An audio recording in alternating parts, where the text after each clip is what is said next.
welcome.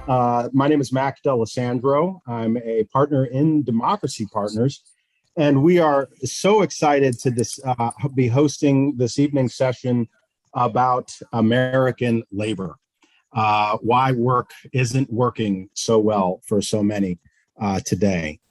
I wanted to spend just a couple minutes laying out what this evening is going to look like, and then introduce our esteemed panelists for what I'm sure will be a very enriching and enlightening conversation. So again, I'm Mac D'Alessandro. A little bit about me. I come out of the labor movement, worked for many years for the Service Employees International Union. And my last job there was the Eastern Region Political Director for SEIU. And with us tonight, we have Saru Jayaraman from One Fair Wage, Adam Obernauer from the Retail, Wholesale, and Department Store Workers Union, and also Damian Silvers from the AFLCIO. I'd like to ask each of them to introduce themselves very briefly, and then I'll lay out how we're going to structure our conversation this evening. Saru, why don't you kick us off? All right. Can everybody hear me okay? Yeah. Can you all hear me okay? Yes. I'm here. I'm in the middle of teaching class today at UC Berkeley. We've got about 160 students with me. So it's me and a lot of people, but my name is Saru. I teach here at Berkeley, but I also lead I've co-founded and led various organizations over the last 20 years to fight for higher wages and better working conditions in the service sector generally, and the restaurant industry in particular, and have been particularly fighting over the last decade to not just raise the overall minimum wage, but end the sub-minimum wage for tipped workers and other workers in the US. Great. Thanks, Saru. Adam. Hey everyone, my name is Adam Obernauer, and I am the director of our retail organizing project at RWDSU, the Retail, Wholesale, and Department Store Union. And I have participated in many organizing campaigns in the retail sector, from the Zara campaign to Guitar Center, most recently to Housing Works in New York City, and also have been running the Amazon organizing campaign along with our council in Bessemer, Alabama. Awesome. Thanks, Adam. And last but certainly not least, and I don't know if he was en route to a settled location, but Damian Silvers from the AFL-CIO. Damian, you want to introduce yourself?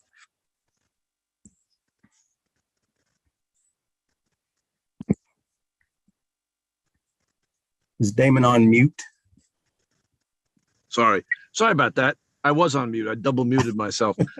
Listen, I'm sorry I'm not quite visible yet. That will change in a minute. I'm Damian Silvers. I am assistant to the president and special counsel at the AFL-CIO.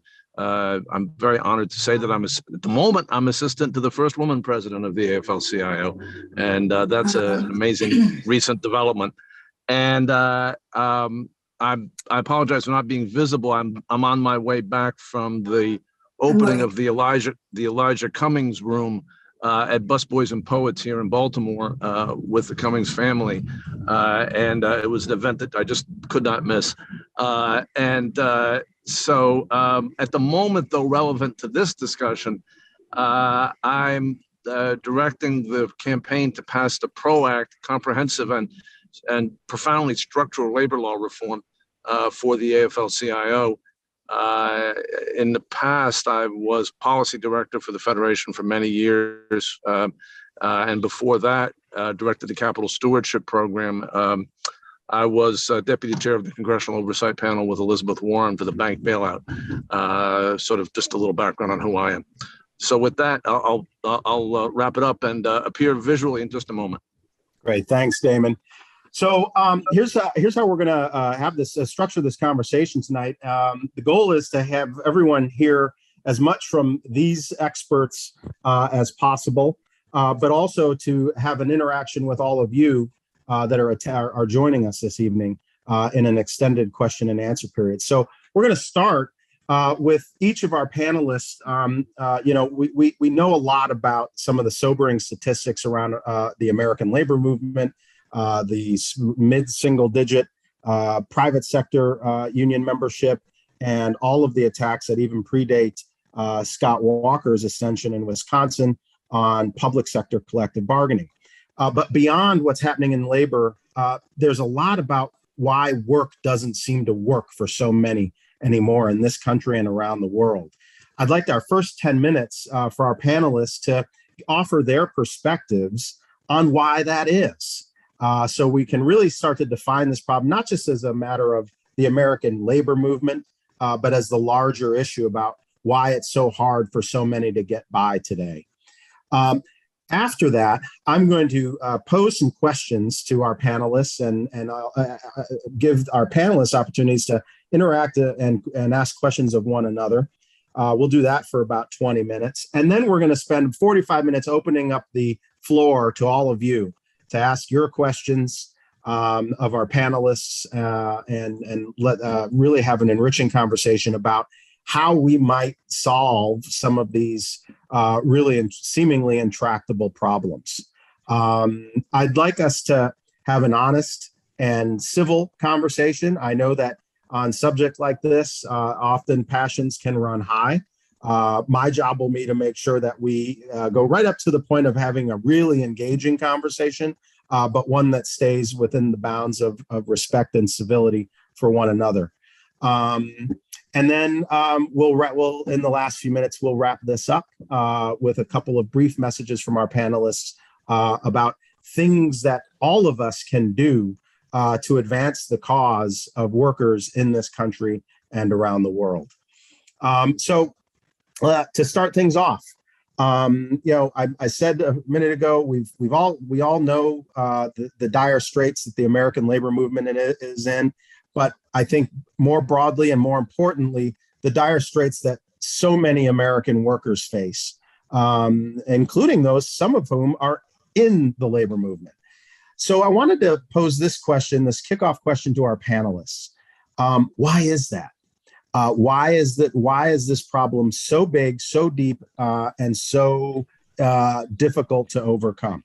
Adam, I want to start with you. Just spend a couple of minutes providing your insights to that question. Thanks so much, Mac. And thank you for having me here today. I guess there's many things I could say here, but I'll try to center it around the recent Amazon organizing that we've been doing at the RWDSU in Bessemer, Alabama, but at large. I would say that overall, we've seen a shift towards precarious work, right? And work that is more tend to be hourly, part-time workers, a workforce that is seen as temporary. At Amazon, they've taken advantage of what they have as a model to have workers work themselves, in some cases, literally to death, and work as fast as possible to have their labor output be as maximized as possible without the care for any human being in the process, right?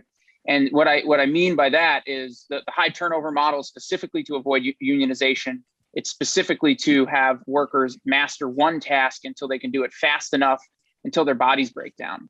Workers at Amazon are constantly passing out in the warehouses throughout the country. There have been instances even in the Bessemer facility where a worker asked to leave and then was told that he couldn't because he could get reprimanded, and then passed out and had a heart attack at work and died. They're really sad stories that you can see, and those are in the microcosm. But in the macro picture, Amazon is kind of the epicenter in many ways of what the future of work will become. Amazon continues to grow as an employer. They have more during the pandemic. They have grown exponentially, both in their profits and in the opening of new facilities at fulfillment centers, sort centers. You see overall, globalization has led towards, and bad trade deals have led towards a lot of old industrial infrastructure leaving the United States. For example, in Bessemer, just to keep it there, the Amazon facility is in what was US Steel, right? So good unionized jobs that are being outsourced and then replaced by what Amazon would say are good $15 an hour jobs, but $15 an hour is not what they were paying in US Steel and unionized jobs. It's not what they were paying in the same exact locations for what is now of the past, right? Of a workforce of the past that doesn't exist anymore in the United States to the same degree it did.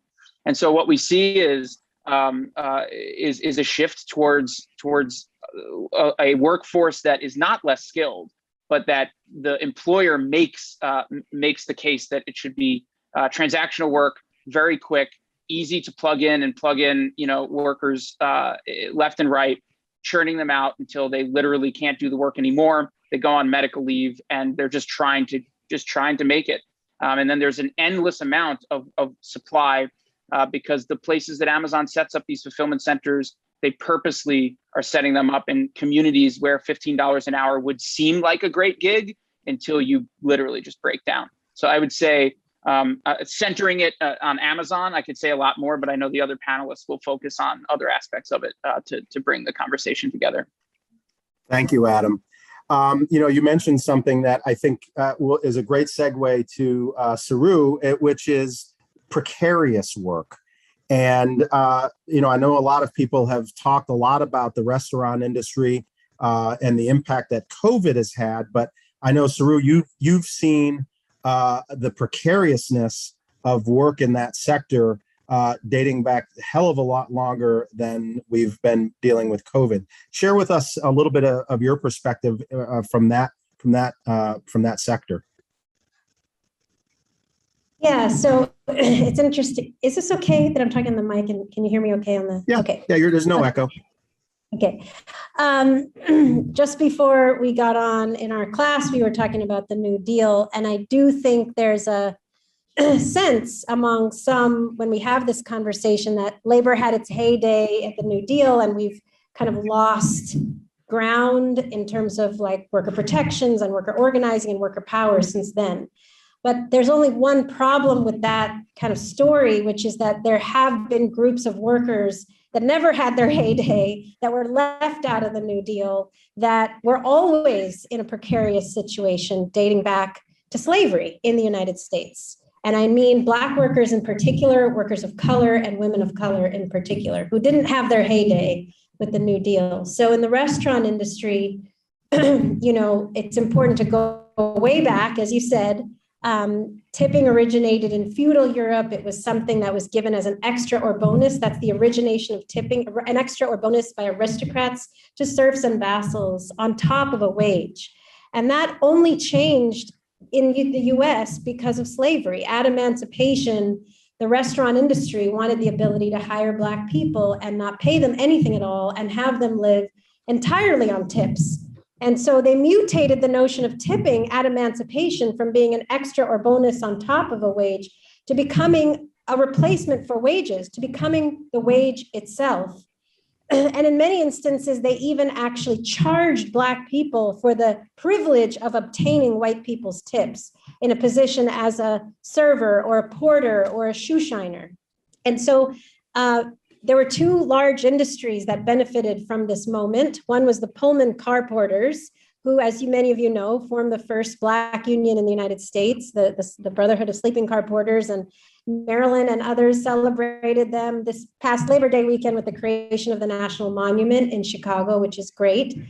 But we lifted up as part of that recognition that those workers, the Pullman car porters, who were Black men who traveled on the luxury trains serving white customers, they organized and won the right to an actual wage rather than living on customer tips. But there was a group of Black workers, namely Black women at the time, who were not so lucky. There was no union for them, and those were tipped restaurant workers, and they were left out of the New Deal. When the New Deal gave the right to the minimum wage for everybody else, the federal minimum wage for the first time, millions of Black workers were left out. Farm workers were left out, who were mostly Black at the time. Domestic workers were left out, who were mostly Black women. And tipped restaurant workers were told, you get a $0 minimum wage. If tips bring you to the full minimum wage, great.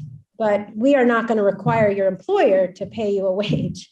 And that we went from a $0 wage for tipped workers who are mostly Black, mostly women at the time of the New Deal, 1938, all the way to $2.13 an hour, which is the current federal minimum wage for tipped workers in the United States, who are still to this day overwhelmingly women, disproportionately women of color. So these workers didn't have their heyday in 1938, and we've seen a decline. No, they've never had a heyday. If anything, they're having a heyday right now, right now, when we are seeing millions of these workers. And by the way, the other thing that happened over those 80 years since 1938 is that the restaurant industry, unfortunately, being the lowest paid and the least organized, exploded and became the second largest private sector employer in the United States, the number one fastest growing private sector employer in the United States. We almost hit 14 million workers before the pandemic. That's 1 in 10 American workers. But we have been the lowest paid workforce for 150 years because of this ugly legacy of slavery. And the pandemic only made those conditions worse. The precarity of living off of tips, the sexual harassment that this largely female workforce faced, having to get tips from customers, just got worse. 6 million workers lost their jobs. 2/3 said they couldn't get unemployment insurance because they were told their wages were too low to qualify.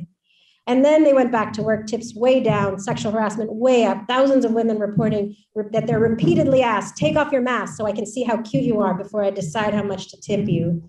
To the point where millions left. Millions left. The industry said, I'm not going to put up with this anymore. And that has resulted in disruption and wages going up in a way we haven't seen in the last 150 years. So we didn't have a heyday and it's gotten worse. It's been terrible for a long time. And if anything, this is a moment for us to change it. Thanks. And, you know, so the obviously the restaurant sector, the retail sector have really kind of risen to the fore in large part because they've become such large parts of the American economy.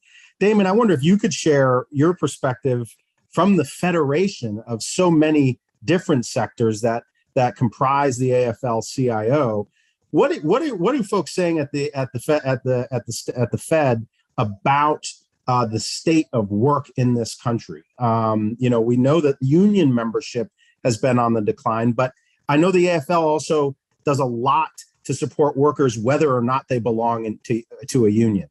What's your perspective?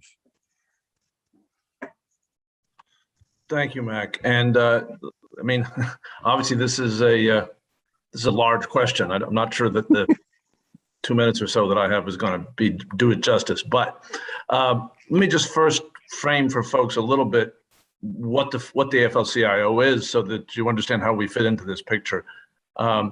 The AFL-CIO is America's labor federation. We are not a union. We are a federation of unions. There are 55 national unions that belong to the AFL-CIO, and additional unions that participate in the AFL-CIO's regional structures. We represent about 12 million workers and their families. And from that vantage point, I mean, it's a sad fact, right, that when the AFL-CIO was formed in 1955, about 35% of the American private sector workforce, right, was in a union and was engaged in collective bargaining. Interestingly, at that time, close to 0% of the public sector workforce was in a union and engaged in collective bargaining. Today, it's 6.7% in the private sector and about 33% in the public sector. After Scott Walker, after Janus, after all these attacks on the public sector unions, still public sector union membership is about where private sector union membership used to be. Now, union membership, as I think you've kind of heard from the other panelists, and by the way, the retail workers are an affiliate of the AFL-CIOs. As Adam knows, and we have worked. And to your point about larger stuff, we've worked with a variety of worker centers, groups, and so forth, and with SARU and the various in various things, structures that SARU has been involved in, and particularly in the fight around tipped workers, which was a passion, let me say, of our President Trumka, Rich Trumka, who just died. The AFL-CIO. It was truly something he was personally dedicated to, was the fight for a single minimum wage for everyone. The answer, in short, I think, is that American workers' bargaining power has been systematically attacked through both corporate strategy and public policy for a generation. Now, the starting point, as Sarah just laid out, was not perfect in a big, bad way. But it was moving in the 1970s in a positive direction, particularly for African-American workers, right? When a systematic attack was launched against American workers' bargaining power and political power by American business and by right-wing political forces who, imperfect as the New Deal was, had never reconciled themselves to the idea that the government should regulate the economy or do anything for workers. That attack, which was initially brought by Ronald Reagan and the forces around him, but had many layers. So a part of it was the weakening of labor law. Part of it was running the US economy at less than full employment, which was something the Federal Reserve did. Part of it was trade policy designed to put downward pressure on wages and erode the manufacturing sector. Part of it was the destruction of employment law enforcement, of minimum wage enforcement, of child labor enforcement. Part of it was creating an underclass of undocumented workers with no rights, right? That acted as a systematic downward pressure on the fact they had no rights. By the way, it's not immigration, it's the creation of a caste of people with no rights. That is the issue there. All of these things work together to erode worker bargaining power. It's important to understand. People say, well, can we afford what GM paid in the 1950s? Right? We are a fantastically more wealthy country than we were during the heyday of industrial unionism. We can easily afford to provide a good living to everyone who works in this country, whether they work in a high-tech company or in a restaurant. We can afford to do that easily. What has happened is that the erosion of worker bargaining power, the shift in public policy has led to all the money flowing to the top. The numbers on this are outrageous and they're self-reinforcing, meaning that the political economy of the United States has been fundamentally warped by inequality in a way that simply adds to the bargaining power of employers and of capital and detracts from that of working people. But the good side, and I think Sarah talked about this for a moment, I've just painted a rather bleak picture. I hope we can focus from here on what Sarah was saying before, that for many respects for working people, particularly for young working people, now is the best time ever, right? Now is the best time ever in terms of the people's sense of their own power and the possibilities of what can be done. And I can say as a relatively old person that from a policy perspective and from an economic perspective and a kind of technical sense, now is the best time, despite everything, despite COVID, despite Trump, despite everything.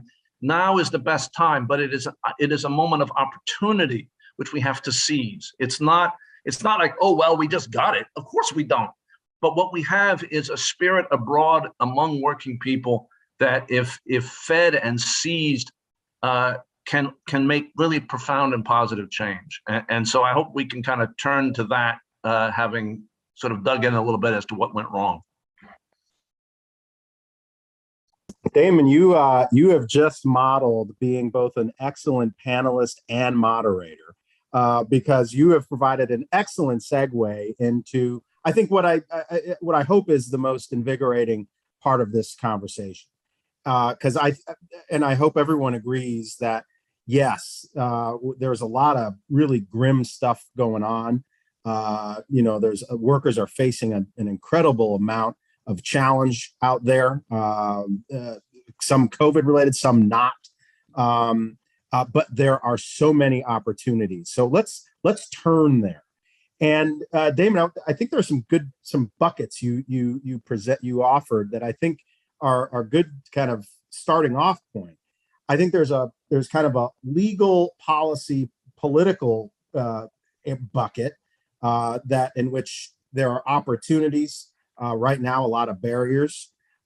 There's also the bargaining power bucket and how that's achieved.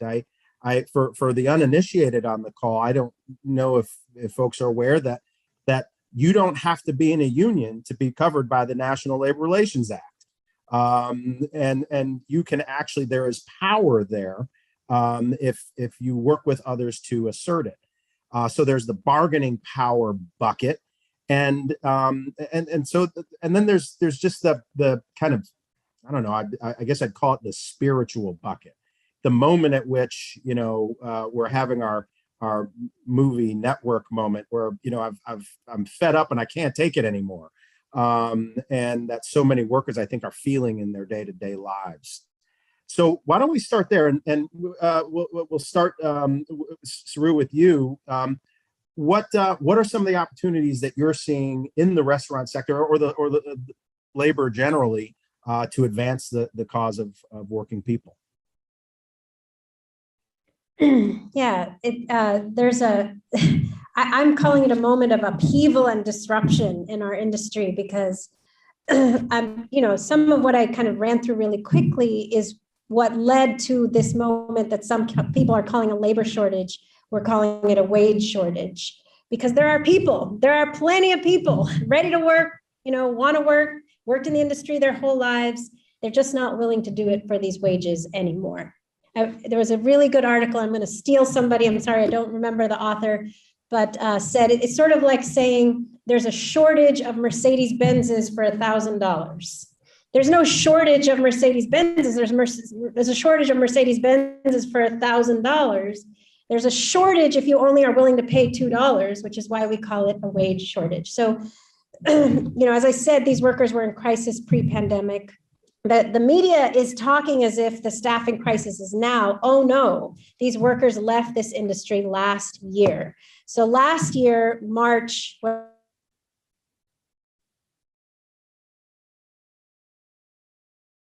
the shutdown happened, we started a workers applied, and these relief funds, we weren't the only one. I'm sure, AFL started relief. There were lots of relief funds, and that in and of itself was a moment that was an incredible opportunity. I had been organizing restaurant workers for 20 years.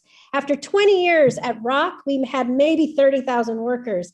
In 2 months at One Fair Wage, when we started our relief fund, we had a base of 266,000 restaurant workers across the country that we immediately started organizing and talking to and surveying and building power with. And what they told us was, after the shutdown, 2/3, 63%, could not get unemployment insurance because they were told in most states your wage of $2 or $3 is too low to qualify for benefits. And that was the first light bulb moment where millions of workers across the country who had been earning $2 and $3 and $4 since emancipation, suddenly a light bulb went off. Wait a second, if the government is telling me I'm earning too little to get benefits, maybe I'm earning too little, period. And I should refuse to work for this wage. And people left the industry in that moment, not now. And then some of them went back to work and found that tips were way down because sales were down. And the level of hostility was crazy in restaurants. Customers were berating workers, asking them to take off their masks. Workers were asked to do all of these additional things, make the people sit 6 feet apart, make them wear masks. Now, check whether they have vaccines or not. The level of responsibility, given the level of the amount of wage, it just didn't add up anymore. And millions left the industry last year saying, you don't pay me enough to be the police of the vaccine and the COVID. You don't pay me enough to put up with this level of hostility and harassment. You don't pay me enough to risk my life and my family's life. And so they left. And last year itself, we started organizing wage strikes, because I'm telling you, organizing workers for 20 years in this industry, I had never seen in my life so many workers saying, I refuse to go back. I am literally withholding my labor. I refuse to go back unless they change the wage. And so we started organizing wage strikes all of last summer. And I do believe, because we were in conversation with the Biden-Harris campaign at the time, I do believe that helped the Biden-Harris campaign name as a priority in their campaign, not just a $15 minimum wage, but a full, complete end and phase out of the sub-minimum wage for tipped workers and workers with disabilities. And Damon's right, the AFL has been with us on that for several years, and SEIU and many others, and we so appreciate that. But we hadn't heard it from a president during their campaign, and we were very pleased to hear it, because I think there was a recognition that workers weren't going back. So this year, when restaurants finally caught on because governors were finally allowing them to reopen, and they realized what we had been saying all of last year, workers have left in mass exodus. They're not coming back unless you raise the wage. I think they suddenly realized that was true. And we did a survey in June, we released of 3,000 workers, 53% of workers who remain right now in the restaurant industry are saying they're leaving. And 80% say the only thing that will make them stay or come back is a full livable wage with tips on top. This has resulted in literally thousands of restaurants across the country raising wages. As an example, there is a board member of the National Restaurant Association, a former board member, restaurant owner in New Hampshire, who Senators Hassan and Shaheen cite as the reason why they haven't voted in favor of the Raise the Wage Act. And that restaurant owner has been the biggest opposition in New Hampshire against raising the minimum wage and ending the minimum wage to tipped workers. Last week on his Facebook, he announced he is offering $13.50 plus tips to servers in his restaurants. This is the kind of massive change that we are seeing all over the country. We are hearing restaurants paying $30 an hour because they can't get workers to come back to work. And as Damon and Adam have said, this is the moment when workers have realized their power. They've said, we're not going back. They don't know whether they have rights under the NLA or not, nor do they care. They're just doing it. They are organizing. They're organizing unions in restaurants. They're demanding higher wages. And employers are responding with those higher wages. And this is why policymakers need to step into this.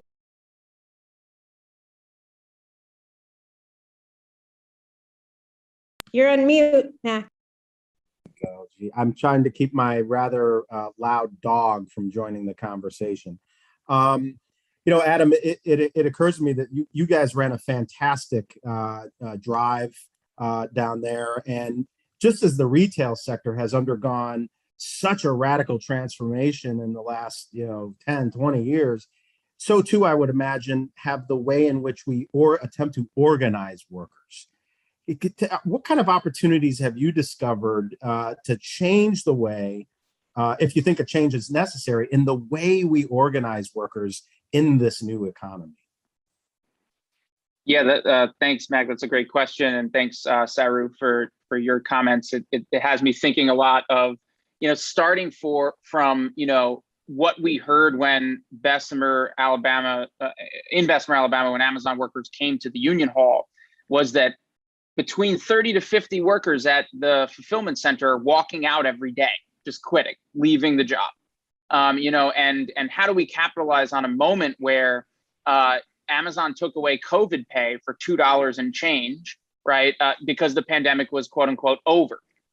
No one thinks the pandemic's over, and Amazon is making tons of money over the pandemic, right?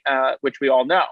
And so I would say that, looking at that and comparing it to restaurant work too, and other work, is there's a lot of ex-restaurant workers that work at Amazon, right? Because they left the restaurant industry. They're now working at Amazon, and it's all connected, right?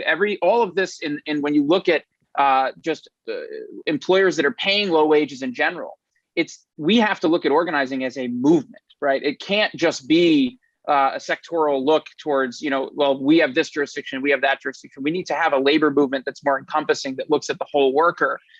Because then when you look at a worker that may have been involved in some type of action at the restaurant that they were in, they leave the restaurant and then they get a job at a place that, like Amazon, where they may want to organize as well. And I'd say that you see a lot of resistance today. I mean, we get tons of calls from workers all over, in retail, in the Amazon fulfillment centers all over the country, that are saying that they want to organize, right? And how do we capitalize on that moment? You look at how the Bessemer workers started organizing, and it's kind of like they lit a match, they threw it into a pile of sticks, right? And that fire, I think, inspired tons of workers from around the country, because what workers were saying to us so much is, but it's Amazon. We can't take on Amazon. We're just in Bessemer, Alabama. Like, we don't have the power to take on Amazon. And then when you look at how much resources Amazon put in to crush the union effort, which we all expected, right? They have limitless resources. But to see that a group of workers can actually fight back against Amazon and against capital, because that's what we're looking at here. And that's how Amazon sees it, in the way that they did, to fight back against the constant production line continuing to push workers to drive themselves to work to death just to get their productivity up, with no plan of staying at Amazon for a long period of time. We see that we have to capitalize on that opportunity as a labor movement, because if we don't, workers won't have a structure in which they can organize and fight back in a way that would be as positive as it could be. I'll leave it there, right? But on side of that, you see Amazon workers and workers in industries too taking it upon themselves to walk out and do their own actions. There's so much happening, even with the Amazon workers in Minnesota, in Chicago, forming their own organization. You see that happening a lot more. Younger workers are taking ownership of their campaigns in a way that is incredible today. And I'd say that that's another way in which we need to approach organizing differently, is that workers need to own their campaigns in a way that, not that they always should have, but in a way today, I see a lot more of that. And I'd say when we're looking at organizing, I mentioned it a little bit earlier, but we need to organize in the community.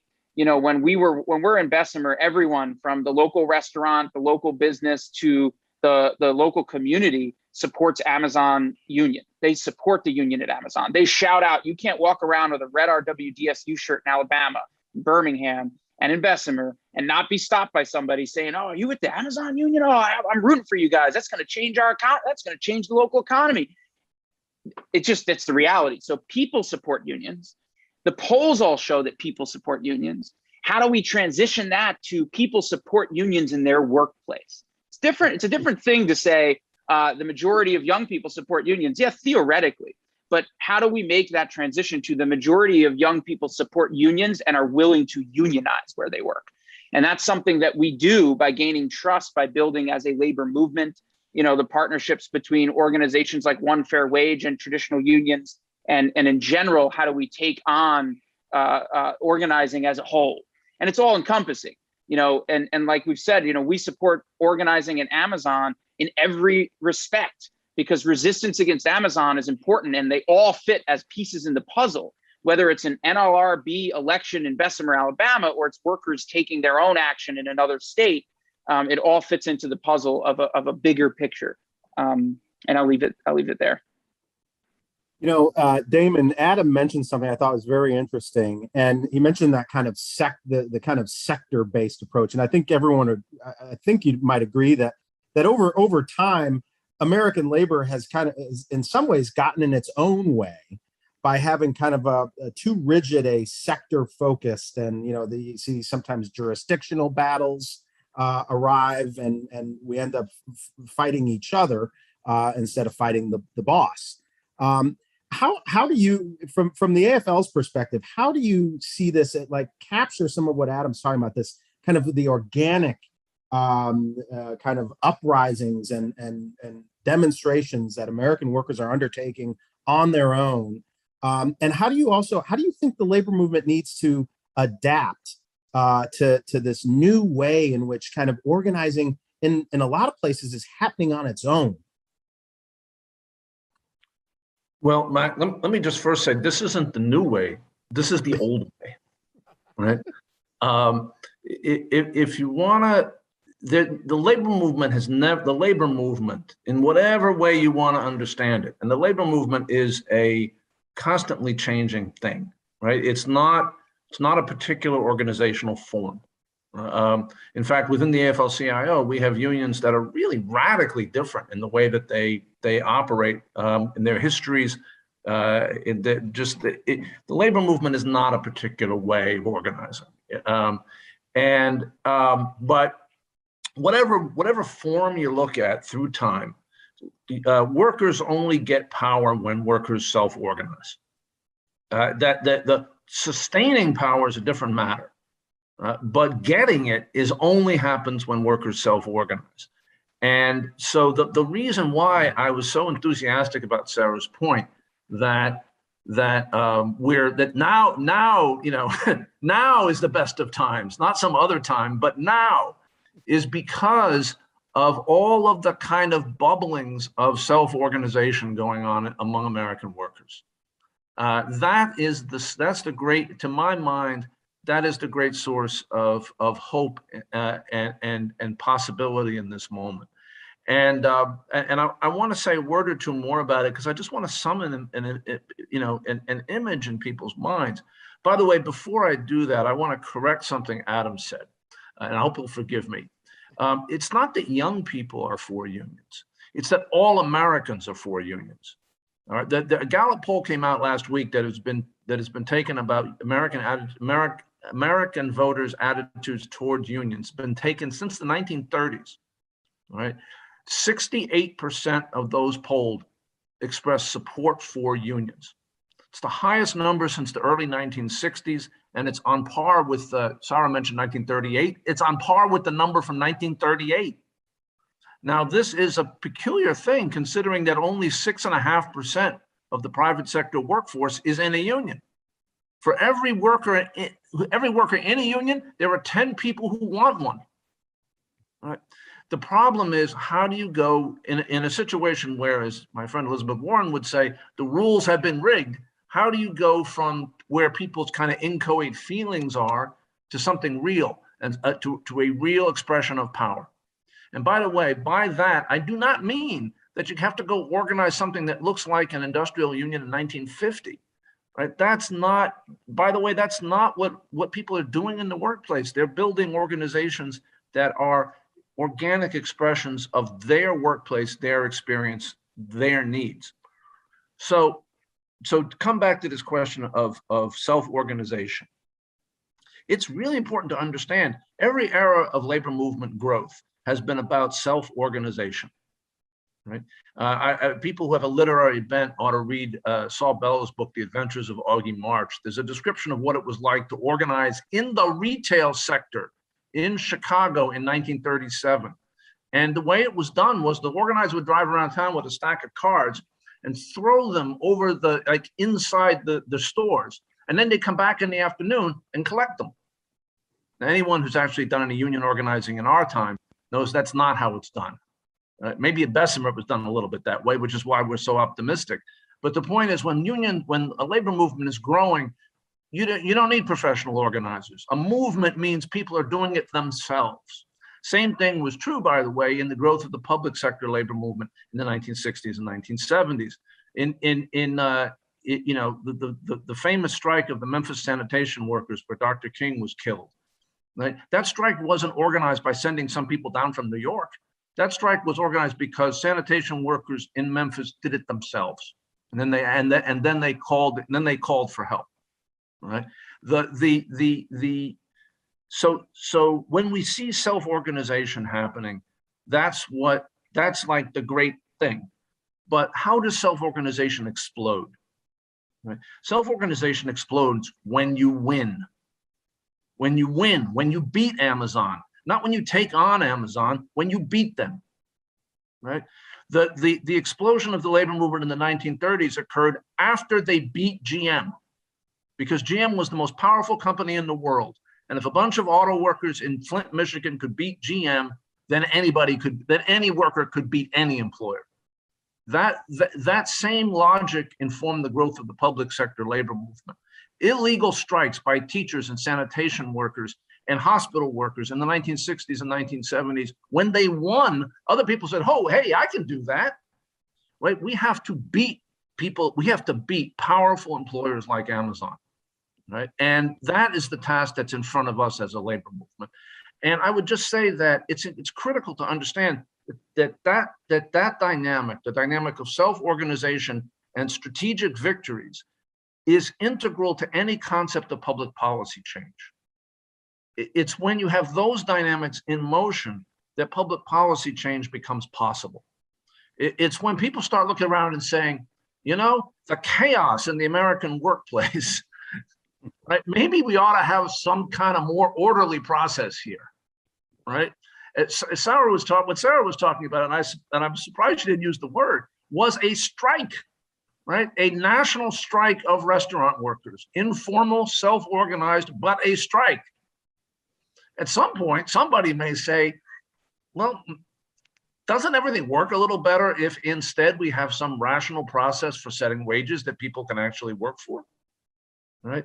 The policy process and the process of self-organization, the process of taking on and defeating major employers, right? That it's all one, right? And it's very important that it be understood by people concerned about where this country is going in a broader sense, to understand how critical that dynamic is. And the policy process is essential to locking in the gains, to going from mass action to a political economy that is actually fair and democratic. And so I put that on the table. Beck, I don't want to sound like I'm ignoring your question about siloing and all that. I would just say that the institutional labor movement created a lot of structures to try to avoid, unions fighting with each other, right? That's what the AFL-CIO's original purpose was. Before it did politics, before it did organizing, before it did anything, it was to mediate those kinds of disputes. Ironically, the way in which those structures function is to silo unions, right? Is that you say, you say, you're not going to individual unions aren't going to fight over jurisdiction because you get this jurisdiction and you get that jurisdiction, right? The problem we have, in my view, is we don't have enough industrial in the economic sense of the term, right? The restaurant is an industry, restaurants are an industry. Tech, tech is an industry, retail is an industry, gig and Uber and Lyft are an industry. We don't have enough industrial focus.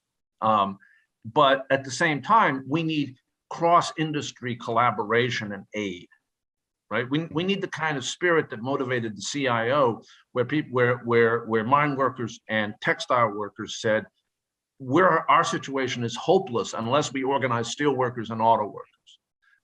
Today, it's a whole different set of categories, right? The biggest unions in the AFL-CIO and the biggest unions in the American labor movement are the two teachers unions, SEIU, AFSCME, the Teamsters, and the UFCW. If you think about them and you think about where the workforce is, you'll see that we desperately need this kind of collaboration. And I will say that I believe that the prospects for that kind of collaboration, for example, around Amazon, are better today than they've been in my career, because I think there's a realization that, as Benjamin Franklin said, hang together, you will surely hang separately. Well, I want to be mindful of the clock. It's amazing how when you're having an interesting conversation, time seems to move more quickly. We did promise folks an opportunity to ask questions. I did want to start and offer, is Denise Boyer on? Yes, I am. Okay, Denise, I was told that you were to be able to offer the first question to our panel, so go ahead. Okay, thank you so much. I'm representing the American Sustainable Business Council and American Income Life, who are gaining business support for the PRO Act. And it's an interesting thing because not only morally and ethically should businesses support it, but it's really good for the bottom line too. And that's the business case we're trying to create, as well as the fact that if you're an employer and ESG and racial equity and all of those issues are so important to so many progressive businesses today, the PRO Act and passing that is going to be the piece of legislation that creates that balance and gives that opportunity.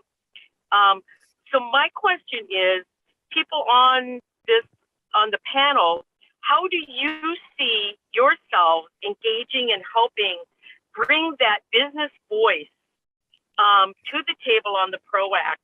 We do have a business sign-on letter I'd love to share with people. And do you see the need for it, as well as reaching out to progressive businesses we do business with in other areas? Sometimes they're not as good on labor issues. And how do we bridge that gap? So that's my question. Might be two questions. I think folks thought, that you guys hope you didn't get accustomed to the softballs from me, because, we were going to have some really good questions. We got a couple from Denise, and I think there's going to be a lot more from our other participants. Anyone want to jump in on that? Listen, Matt, can I just say, I know I spoke just a moment ago, but first, I just want to say, Denise, I didn't know you were going to be on the call, and the folks on this call should know the extraordinary work that Denise has done on behalf of working people in organizing to support the PRO Act. Just really, really outstanding work. Look, and I'll just say it really matters that there are business voices for workers, and that Adam talked about it a moment or two ago, and Sarah kind of alluded to it. But you know, it's a much healthier climate for most business people when working people actually have some money to spend and are not living in economic terror. It's really actually good for business. And it's also good for small business in particular to have working people have a big, powerful voice in our country, because we create, we are the only real source of pushback against monopoly power in the economy. And that is good for small business. And so lifting up those voices, it just is really, really, really important. And Denise has done incredible work in that way. And just we're very grateful. Well, and I'd like to, so you know, I think we've got these kind of different perspectives here. Saru, you're working in a sector that has a lot of small businesses, independently owned businesses, and you know, forget the big national chains for a second. And then Adam, you've been focused on one of the world's largest multinational corporations. How do you, in these respective circumstances, deal with employers or work to identify cooperative ones, or make the case that the way we treat workers, if we treat workers well, the bottom line improves? Saru, we'll start with you. So our industry actually has both. We have humongous national chains, and then we've got literally about 1 million independent restaurants across the country that are small to medium size. So, and I think it's important to name that the standards are set in our industry by the big chains. Darden, which is Olive Garden's parent company, but owns 10 other brands, is the largest employer of tipped workers in the world. These are multinational corporations. Disney is a leader in the national restaurant. Everybody should know the National Restaurant Association. We call it the other NRA. They're the biggest block to so many of the things that we care about in this country.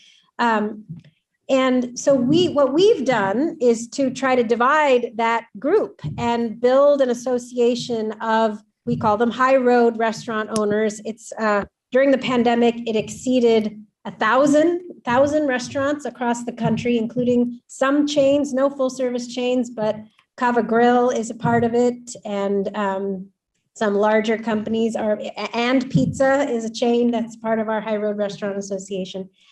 And so our work has been to, just like Damian was just saying, organize the independent restaurant owners and a few good chains to say that actually the other NRA doesn't speak for us, and the voice of the other NRA really representing these huge multinational multi-billion dollar corporations is not our voice and undercuts us. And in fact, right now, more than ever, when these independent restaurant owners are raising their wages to $15, $20, some cases $30 an hour, and joining us in saying to Congress, we need you to raise the wage through policy, because it is not fair that we're raising our wages and Denny's and IHOP are still paying $2 an hour. That doesn't work. And unless everybody goes up, people aren't going to be able to afford the increased prices that come. They're moderately increased prices, but somewhat increased prices that come as you raise the wage from $2 to $15 an hour. So we have been organizing these independent restaurant owners and a few chains, and it is definitely gaining steam, and so much so that we're seeing some breakthroughs in the chains. So in April, there was an expose in Newsweek of the major chains that had actually told Congress in February, there is no way we can afford $15 an hour. Paying a full minimum wage to tipped workers instead of $2 will kill us. In that same moment, the CFO of Denny's and Cheesecake Factory were caught in a public shareholder meeting saying actually paying 15 and one fair wage allowed our company to grow faster in California than any other state in the country. Why? Because with the wages higher, customers were able to spend more, our company grew faster. So they were telling shareholders raising wages was a very good thing in California for the company, and at the same moment telling Congress we can't do this. So we organized a large group of shareholders to then tell the multinational corporations, wait a second, if you're saying raising wages is good for shareholders, you fighting it is actually going against your fiduciary duty to shareholders. We had a second great expose article as a result of that in Newsweek with the title Shareholder Revolt in some of the biggest restaurant companies. So we are seeing some real movement in the big companies thanks to activity among the small and independent restaurant businesses. And happy to talk more about how they can engage on the PRO Act. Right now, they are all focused with us on the Raise the Wage Act, which is another really important bill that the AFL and SEIU and others have been a part of, again, to raise the minimum wage to 15 and end the sub-minimum wage for tipped workers. We need both. Thank you. And Adam, any thoughts on that question about employers and your approach? Yeah, I don't have a whole lot to add. I think that, if there are employers that would, I'll leave it at this. I tend to think every employer is anti-union, even if they have one, right? And so they theoretically would rather not have the union. But I know that that's just a tongue-in-cheek kind of thing. And to say that, I say that just to always be prepared, right? Because when you have a unionized shop, you're just always preparing for what might be fighting back against, for concessions and things.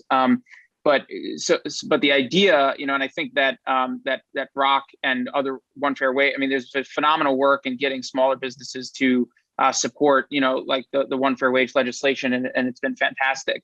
There's a lot of smaller retailers too that we've organized, especially in New York. Like a lot of the independent bookstores are organized now too, and those employers tend to be, more amenable to unionization. So it's definitely something that is a great question, and it's interesting, but it's not, as someone doing the ground organizing work for our external campaigns, it's not something I've focused on. And we have a question for Saru from Harry. Is Harry on?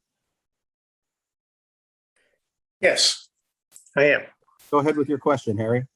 So, Saru, I agree with you that restaurant workers are a cutting edge. I disagree with you that the lessons of the New Deal are old-fashioned and irrelevant and to be forgotten. So here I want to just voice the lessons and wisdom I learned from Nellie Stone Johnson, organizer for the hotel and restaurant workers in the 30s and 40s, a great leader in Black trade unionism and the Coalition for Trade Union Women and other efforts. So I asked Nellie, she was a mentor of mine when I moved to Minnesota in the late 70s, through the 80s and 90s. I asked Nellie one time, what do you think weakened unions? And she said, in the hotel and restaurant workers, we used to have storefront offices with a pot-bellied stove, and people in the neighborhood on the north side, a Black neighborhood, or the Northeast, an ethnic neighborhood, could come in and talk and socialize, and they developed a sense that the union movement was ours. It wasn't transactional. It wasn't simply about wages and working conditions. It was about creating a better way of life that was different than the consumerist view. So I think that's what unions have in significant ways lost, the sense of kind of community roots. And also, Nellie used to talk all the time about the Commonwealth. She said, progressives today do not know what the Commonwealth used to mean to working people. It was our North Star. And I never hear people talk about that. Commonwealth was powerful because people felt they were making a world of common things that we all were involved in. So that's my question. Okay, I wasn't sure what the question was, but what is the question about? Has the union movement and restaurant workers in general lost the kind of community roots that Nellie Stone Johnson described, and also a broader vision of a different civilization that she called the Commonwealth. Yeah, so first of all, I just want to say, Harry, I'd never said that the lessons of the New Deal are irrelevant or to be ignored. As I mentioned, when I started this talk, just before I got on this, I'm lecturing in front of a class of 160 people who are watching along with you. And we spent, just before this lecture, we were talking about the New Deal as a movement, as a moment to look at in terms of what organizing can achieve. What I was saying was that the New Deal, what we don't often talk about is who the New Deal left out. Sure. And people were left out because of structural racism. And unfortunately, in this country, we have not done a good enough job of acknowledging those original sins and those original moments of structural racism that unfortunately end up impacting all of us. The exclusion of Black people and Black women from the New Deal impacts white workers and workers of color and everybody today. And yes, I think we've lost a sense of community for sure, but the other thing we've lost is a sense that anybody in any elected office actually cares about us, because these workers over the last 80 years, actually over the last 150 years, have seen both parties, Democrats and Republicans, leave them behind every time the minimum wage has gone up. They have been left out or left behind. What happened under Clinton? Let's remember what happened under Clinton. There was an agreement with the National Restaurant Association when the minimum wage went up with a Democratic Congress that the federal minimum wage would go up as long as the tip minimum wage stayed frozen at $2.13 an hour forever. So I would agree that there's not just a sense of disillusionment or lack of connection to unions and to institutions like unions, but to the Democratic Party or to anybody who repeatedly in the past represented working people.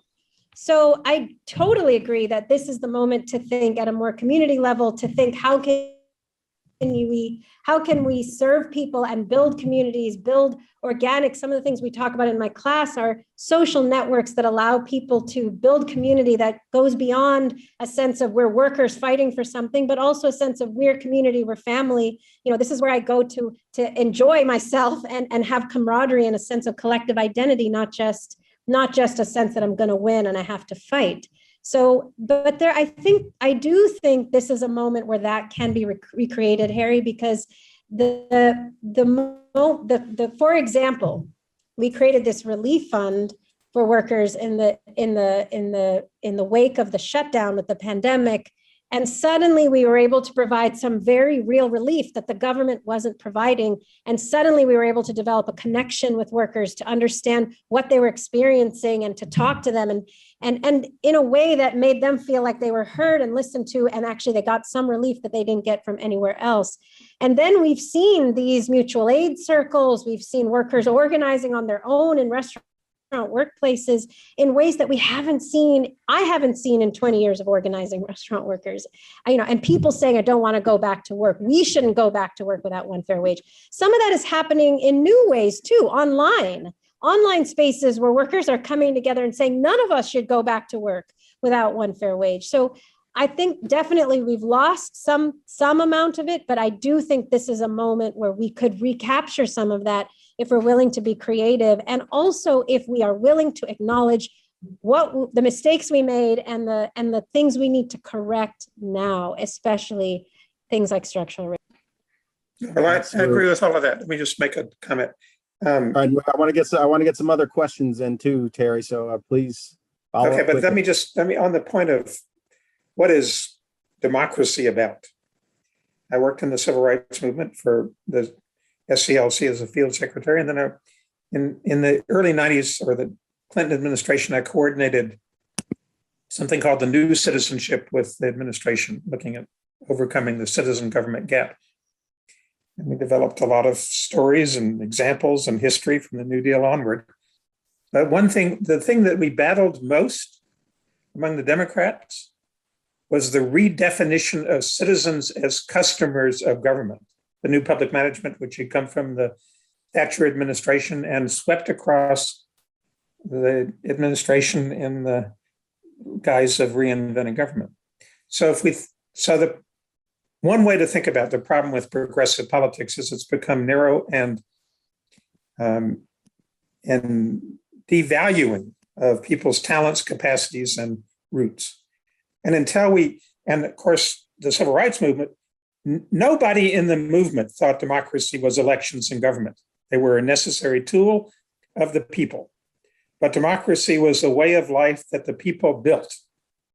And we've lost that language in progressive politics. I think if we don't recover that, we're going to. Well, Harry, if we don't recover that definition of democracy, we're in trouble. I think you've given us the subject for our next session. So thank you for that. Chase has a question on labor and climate change. Chase, go ahead. Are you there? Hear me? Yeah. Speak a little bit louder, please. Sorry about that. Thank you for the excellent panel. This has been stimulating. I could ask a dozen questions, but my question is, given the urgency of decarbonization, the need for decarbonization over the next decade or two, and given that is probably the effects of both not decarbonizing or decarbonizing are going to affect people in the working class disproportionately, how best can we coordinate or combine our efforts to build a green economy and to organize labor? Oh, who wants to take that one? Mac, I think. Go ahead, Damon. I think that's mine. Yeah. And let me tell the group here, I've worked on this issue at the AFLCIO. I've been responsible for it actually for more than a decade, and so I'm not. This is not a. I'm not making casual observations here about this question.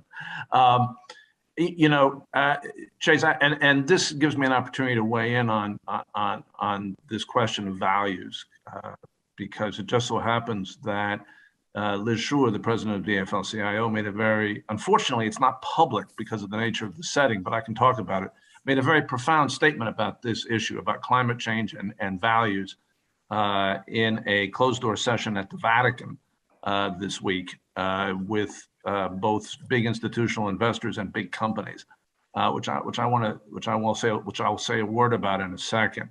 But first, I want to go directly, Chase, to what you're saying. I don't think there's anything more important than getting right the connection between climate policy and labor rights and the state of workers in America and around the world. I think if we don't get this right, we're going to lose the fight against climate change. We're simply not going to move fast enough, and the science is going to overwhelm us. And I think if I'm sure everybody on this call is kind of in agreement with this. The events of the last year, I think, are a terrifying glimpse into our future. But there is a reality about the political economy of fighting climate change that a lot of people who care about climate change don't seem to grasp. We have to make climate change, the fight against climate change, tied inextricably both to the fight for good jobs, widely available good jobs, not just for a few people, but for everybody, A. And B, we have to tie it to a belief, to changing people's belief that they are, working people's belief that they are fundamentally excluded from the rooms where decisions are made that affect their lives. It's not enough to simply say, well, we'll have a high minimum wage for people doing sustainable, alternative energy development by fiat. That's not enough. Working people have to feel included in the conversation, right? Not objects of policy and change, but subjects, right? People making the decisions in the room. By the way, if you want to sort of really dig into that point, look deeply into what happened in France when they tried to impose a fuel tax, and there was a popular uprising against it. This in a country where, at least in theory, working people have it pretty good. But the sense of being cut out of the process by President Macron was overwhelming. Now, in the United States, we have an awful legacy here of economic change and technological change being made on the backs of working people. There is no confidence among working people, union or non-union, that change will be good for them. Right? We have to change that. That has to be altered. And that's why President Biden's agenda, both pieces of his agenda are so critical. They are a bet the planet fight, right? But it's not really resolved whether or not the jobs that are going to be created by President Biden's initiatives are going to be good jobs or not, whether people have voice or not, whether they're going to have rights or not, whether or not what's going to happen in a place-based sense around these questions. And there's a deep misunderstanding about this, which is the idea that the fight for a just transition is somehow a moral obligation, but kind of a sideshow in the climate fight. It's not.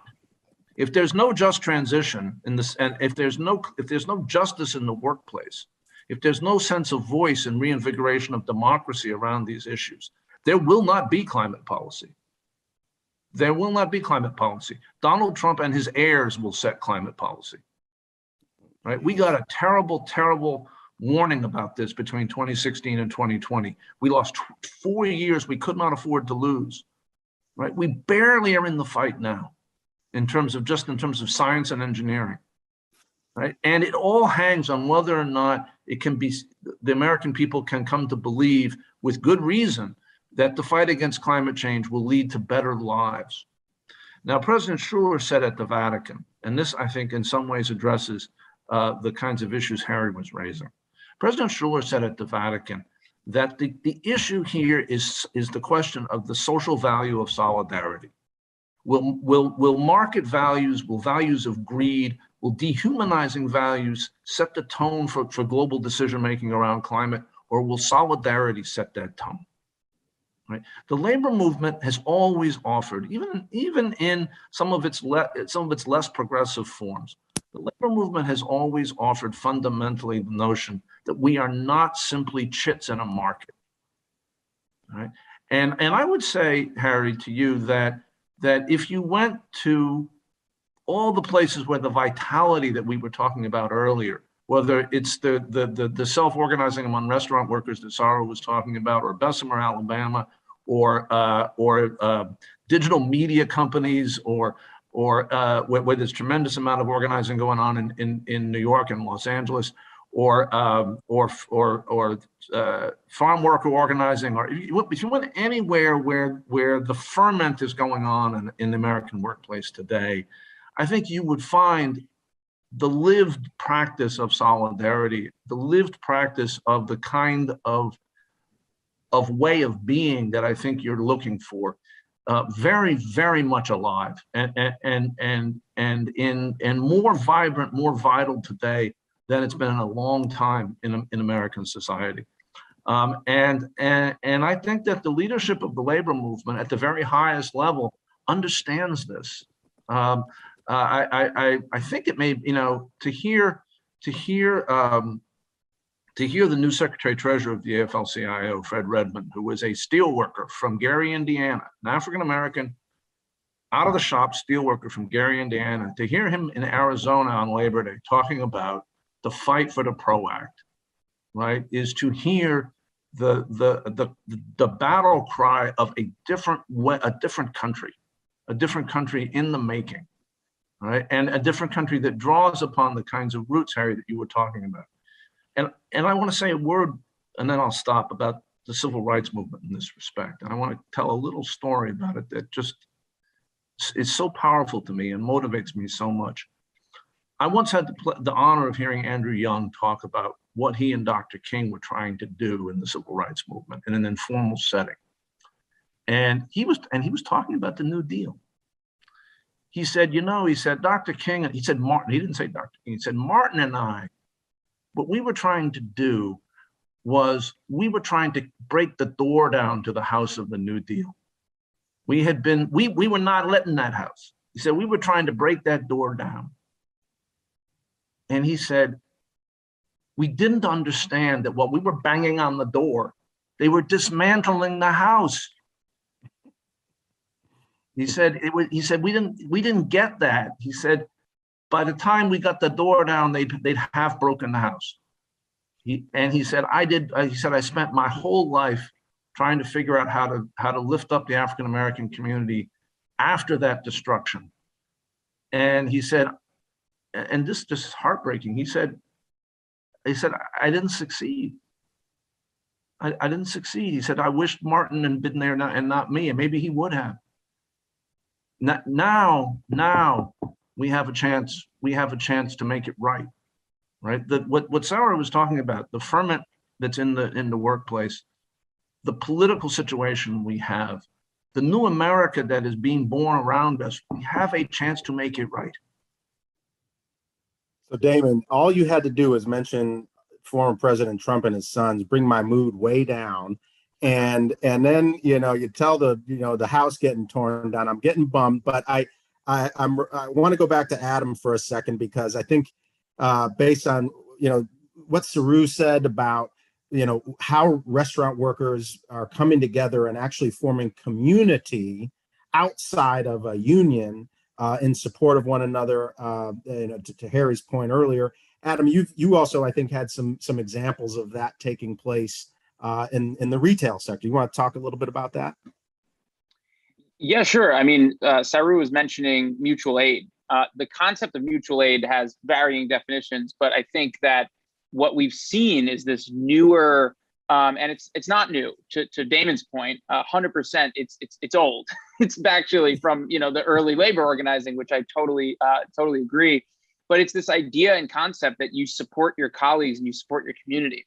So in multiple retail campaigns that are just, some of which are just underground external organizing campaigns that we have getting started, workers have set up mutual aid committees for their coworkers to protect each other during COVID. If someone has to take off, they shouldn't have to do that, because of course they should be paid more to be able to afford the complications of what may happen with COVID and everything. But it's something, we had a campaign where we're working with in retail in New York now, that they already had a mutual aid committee, and they're like, well, maybe we should talk about what, like a union. So we reached out to y'all. We have this mutual aid committee we have.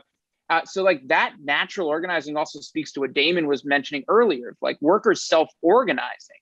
We have sometimes in New York too, some of which, some places had ended up closing, but we'd have workers come to us with a fully formed organizing committee, not really knowing exactly how to leverage their power, but it's super inspiring stuff. I mean, and in this moment, even though, we look to everything, was it a win? Was it a loss? Was it a win? Was it a loss?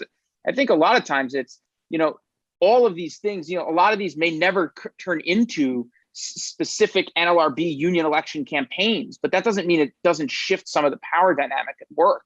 It doesn't mean that, workers haven't felt solidarity at a workplace because they had a mutual aid committee, and then they go and they get a job somewhere else. And then that job is a little worse, and they think about unionizing. I think that's the thing of where we think about a broader picture of organizing and what organizing culture is and does. And when even I think all of us have mentioned this, but the feeling of solidarity, right? You don't unionize, or the union doesn't come in. We all know this, but you build your union, right? And that's the biggest thing to think about when you're talking to workers is you already are building a union with your mutual aid committee, right? What else would you call that? I mean, I would call that a union. You don't affiliate necessarily yet with an official union. You may never, but you're organizing, right? So I think just to say a little bit on that, because it's something we're seeing all over the place. How do we support each other? And that's part of that feeling of solidarity, that radical hope, right? That even in the midst of such a horrible situation with the pandemic and the lack of increasing wages, or this, wage shortage, right? That workers end up having a radical hope at times that are inspiring, right? So I think Damon set the stage of doom and gloom, which we should also interpret, and I appreciate that, because it's true.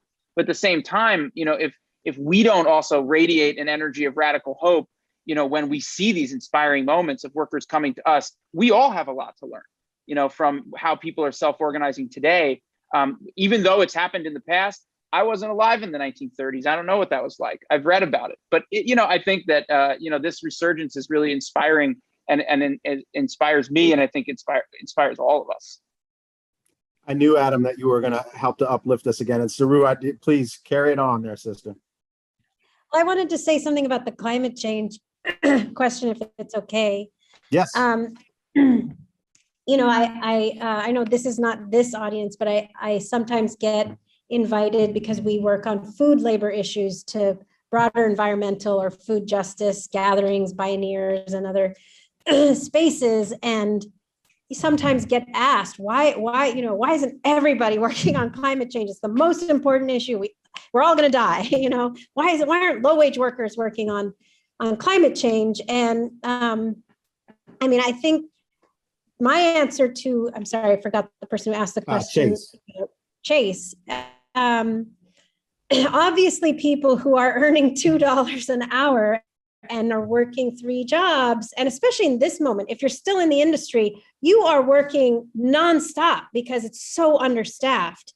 You don't have the capacity to think about climate change. I mean, you care. It's not like you're dumb or you don't know that, you know, it's coming, but you don't have that capacity. And again, there isn't a sense that the people who are talking about climate change, whether again it be a party or a president or organizations, there isn't a sense that those groups of people or institutions are looking out for you and your needs in a way that would allow you to engage in those fights. So again, if the party is not raising the minimum wage, is leaving you behind at $2, is not getting the Raise the Wage Act across the finish line, it makes it really hard to think about even taking a day off to vote, let alone, or time off to vote, let alone engaging on the issue of climate change. So I totally agree that this is something we need to do, but we have to do it in a way that acknowledges people's lived realities and also allow, work together on things like raising wages and the PRO Act in a way that simultaneously helps those people then engage on climate change. And here's one example of how these things are so interconnected. With increasing climate change, tipped workers who earn $2, $3 an hour across the country, their tips are affected. Every time there's hurricanes, wildfires, cold spells, blizzards, it impacts whether people go eat out. How many people eat out, whether there's outdoor dining or indoor dining, it impacts your tips. It impacts your ability to live. And so of course it impacts also where you live and how you live and everything else that all of us are experiencing just generally. But for these service workers, it also impacts their income, which is so ridiculously variable based on whether customers show up or not. They get paid that $2 wage in a hurricane or not. And the real difference in what they take home is whether people show up and tip or not. And so there are very real impacts, but no capacity to actually organize and engage around these issues unless we can deliver on some very basic things that they are saying that they cannot live without, like a livable wage. Thanks, Saru. And thank you for reminding me that I do a lot of outdoor dining for the 2.5 weeks that you can do so here in Boston every year. So we've only got a couple minutes left, and I wanted to give each of our panelists, we've talked a lot about, I hope everyone is feeling as inspired to act as I am based on everything folks have said tonight. And I want to give everyone 1 minute, please, each, to offer up what actions people can take, leaving this conversation, heading to their computers and to their phones and to their daily lives. What legislation? Is there a website? Tell us how to get involved.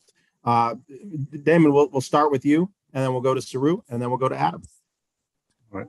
Well, Mac, just in case folks haven't been actually looking at my video screen, the transformational change, the legislation that will make structural transformational change in the American workplace is the PRO Act. The PRO Act would make organizing possible in a different way. It would change the bargaining environment. It would end strike breaking. It would get rid of right to work, which has been used to divide working people and is a creature of Jim Crow. The PRO Act has close to 50 votes in the Senate. Right.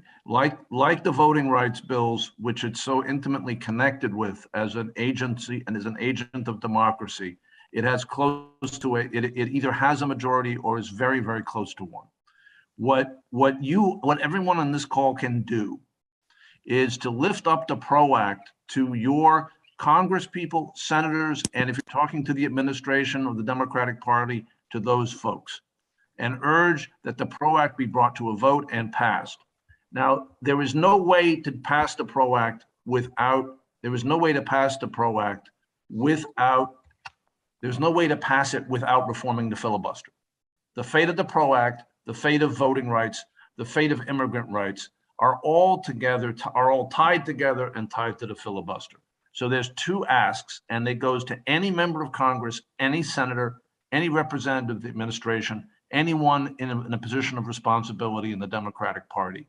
The ask is to support and pass the PRO Act and to reform the filibuster.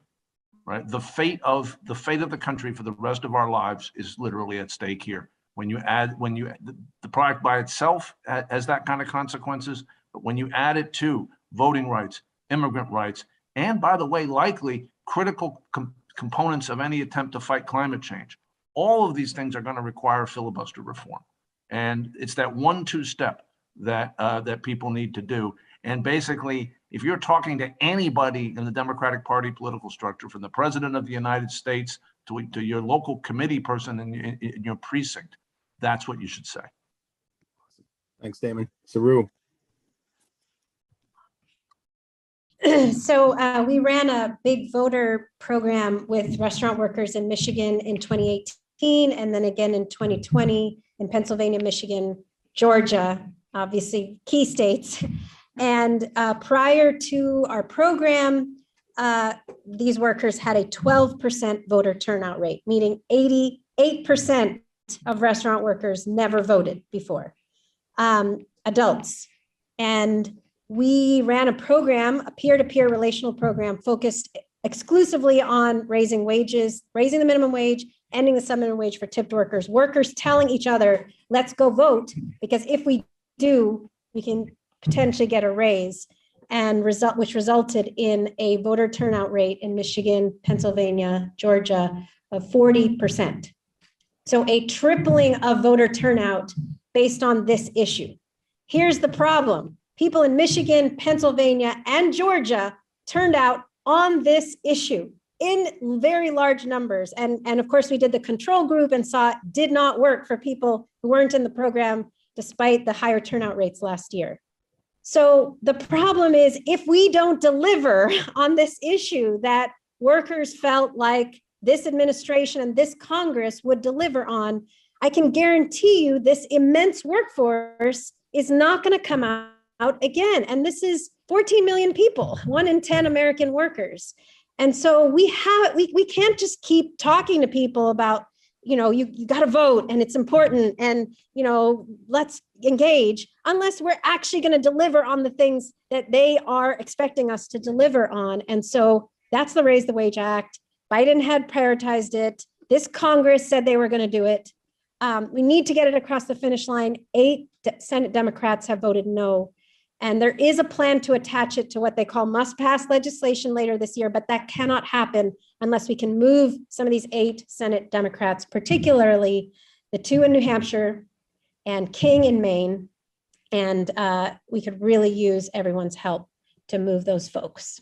We are launching tomorrow a Raise the Wage Voter PAC and a Raise the Wage Voter Fund to support Senate candidates that change their votes on this issue. So we hope everybody can go to our website, One Fair Wage Action, and be a part of it. Thanks. Thanks, Saru. And by the way, people in New Hampshire and Maine don't like us folks from Massachusetts. They always think we're trying to tell them what to do, but that doesn't mean I can't get in touch with folks that I know in those states to deal with the King and our 2 senators in Maine. Adam, last but not least, what can we do? Yeah. Well, do everything that Damon and Saru said. That's for one, as for starters. I think that the other things to do is, there was an interesting moment during the Amazon campaign where a bunch of people called for a boycott. It wasn't what we were asking for, right? It wasn't what the workers were asking for. So I think what I would say is, like, because there were so many people saying, how do we support Amazon workers? How do we support Amazon workers? And I think that there's the sentiment is just so incredible. It's such a powerful moment. I would say what I started saying to people is, where do you work? Like, do you have a union? Are you a union? Like, have you considered organizing, right? A lot interesting conversations. A lot of people would say, oh, well, I don't know, like I work in a restaurant, so I don't know if like, like if organizing makes sense, or, it's funny when people will go out of their way to support something externally that doesn't directly impact them. But then when it's like, but what about at work? And it's like, oh, well, no, it doesn't make sense here. And we've all heard that before. That's peddling the boss's language, right? So I would say, like, organize your workplace. Organize, like, where does everyone work in your networks of people Connect them to these, to organizing, right? Connect people to the same things that we're mentioning here too. I think that, as we have more organized people and as there's more resistance, there will naturally be more ability to uplift those resistances to pass these legislations, right? If there were more strikes, if there were more workers taking organic actions, if there were more of this happening, then the PRO Act would be something that would be more feasible. We'd say, you got to pass the PRO Act, because if you don't, you're going to have a problem. And there'd be more of a threat in that, right? And you saw a lot of that. I mean, we saw what happened, or theoretically, we've read about what happened during the New Deal, right? There was a lot of violence. There's a lot of things happening. I'm not saying that's what's needed, but I'm saying that maybe, right? So I think those are the kind of things where there needs to be constant agitation and organizing everywhere. And I know not everyone is in the place where you can organize your workplace, right? So what else can you do? Look for calls to solidarity for the mine workers who are striking in Alabama right now, for strike funds that you can help uplift that are not just one campaign here or there. There's so much opportunities for solidarity, and there's tons of calls for solidarity with workers that are on strike all the time, and uplifting those, because those are the examples that help pave the way for the PRO Act, right? It helps pave the way to uplift those stories to say we need the PRO Act because look how broken this is, and look how broken the system is. So I'd say those two things: you organize your workplace, and then look for those call outs for solidarity, because you can find them, and there are always concrete asks that are out there. Thank you, Adam. I don't think there's a better note to end on, and I apologize for keeping everyone a few minutes over time. Always happy to do that when it's such an enthralling conversation. And I don't think there's a better note to end on than one of solidarity. So thank you all for participating this evening, for joining us in this conversation. And let's consider this the start of a conversation, and one that we can continue with action in the days, weeks, and months and years to come. Thank you all.